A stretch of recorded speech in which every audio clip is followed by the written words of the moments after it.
Hello.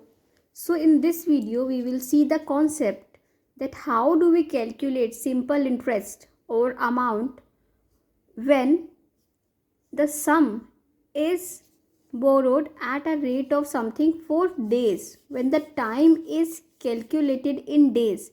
So then how do we calculate simple interest or then amount? Okay, so we have, in my previous video I explained you about the concept of simple interest, what is principal, what is rate, what is time, everything I have explained you.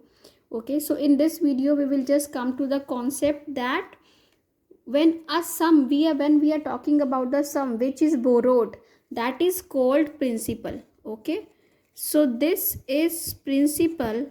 How much is principal? Principal here is rupees 10,000. Okay, and next we will write rate. What is rate? On which percent, at which percent we borrowed the sum? That is, we borrowed on 5% per annum. Okay, so this is called rate. And next comes time, that for how much time we borrowed the money. Then time can be in years, in days, in months. Okay, so in last video we saw when time was in year and when time was in month. Here we are seeing when time is in days.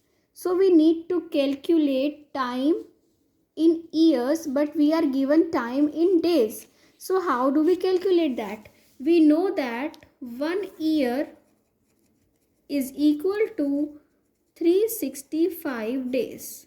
Okay, so this implies 1 day is equal to 1 by 365 of year.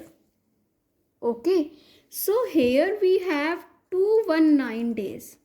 That means 219 by 365 of year. So whatever you will be having, if you have 219 days, you will in days, if you have time in days, what you will do? You will just divide it by 365 and then it is in years. Time is in years. Okay, so then we will see how many years. It is less than even 1 year, but now time is in year. So we can put these values in our formula. What is the formula? Simple interest, this is N. Simple interest is principal into rate into time upon 100. So we can write it as this. Okay, so now we will calculate this. 5 ones are 5, this is 73, and 73 threes are 219. So simple interest is 300 rupees. And then amount, we need to calculate amount. Amount is equal to principal plus simple interest. That means 10,000 plus 300.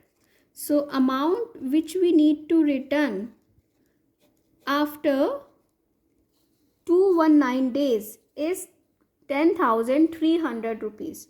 So I hope you like this video. Now you know if time is given in days, how to calculate the amount. Okay, if you liked it, please subscribe to my channel and keep watching. Thank you.